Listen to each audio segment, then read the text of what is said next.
ഈയിടെ യു കെയിലുള്ള ഒരു കുട്ടി നാട്ടിൽ വന്നിട്ട് ഇൻ്റർവ്യൂ കൊടുത്തപ്പോൾ അതെല്ലാവരും എടുത്ത് റിയാക്ട് ചെയ്യുന്ന കണ്ടായിരുന്നു.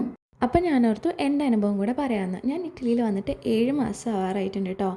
ഇവിടെ ഞാൻ വന്ന് കണ്ട് പരിചയപ്പെട്ടിട്ടുള്ള ഒരുവിധം പേരും സ്കോളർഷിപ്പോട് കൂടി പഠിക്കാൻ വേണ്ടിയിട്ട് വന്നിട്ടുള്ളവരാണ്. അതുകൊണ്ട് തന്നെ ഇവർക്ക് വേറെ പാർട്ട് ടൈം ജോബ് ഒന്നും ചെയ്യേണ്ടി വന്ന് ഞാൻ കണ്ടിട്ടില്ല.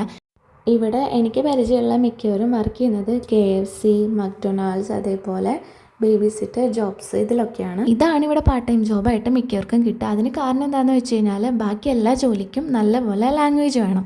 അതുകൊണ്ട് തന്നെ ഇറ്റലിക്ക് വരാൻ ആഗ്രഹിക്കുന്നവരാണ് നിങ്ങളെങ്കിൽ കുറച്ചൊക്കെ ലാംഗ്വേജ് നോക്കിയിട്ട് വരികയാണെങ്കിൽ നിങ്ങൾക്ക് നല്ല രീതിക്ക് ജോലി ചെയ്യാൻ പറ്റും. പക്ഷേ സ്കോളർഷിപ്പ് കിട്ടി വരുന്ന സ്റ്റുഡൻസിൻ്റെ അടുത്ത് ജോലി ചെയ്യാൻ വേണ്ടിയിട്ട് ഞാൻ റെക്കമെൻഡ് ചെയ്യില്ല കേട്ടോ. കാരണം ഇറ്റാലിയൻ വിസ നമുക്ക് കിട്ടുന്നത് പഠിക്കാൻ വേണ്ടിയിട്ടാണ്, അല്ലാതെ ജോലിക്ക് വേണ്ടിയിട്ട് വിസ കിട്ടുന്നത് വളരെ കുറവാണ്. അപ്പോൾ നമുക്ക് പഠിക്കാനുള്ള ഓപ്പർച്യൂണിറ്റി നമ്മൾ മാക്സിമം പഠിക്കുക തന്നെ ചെയ്യുക. ഇവിടെ വന്നതിന് ശേഷം മാസ്റ്റേഴ്സൊക്കെ കഴിഞ്ഞതിന് ശേഷം ജോലി നോക്കുന്നതായിരിക്കും കുറച്ചുകൂടി നല്ലത്.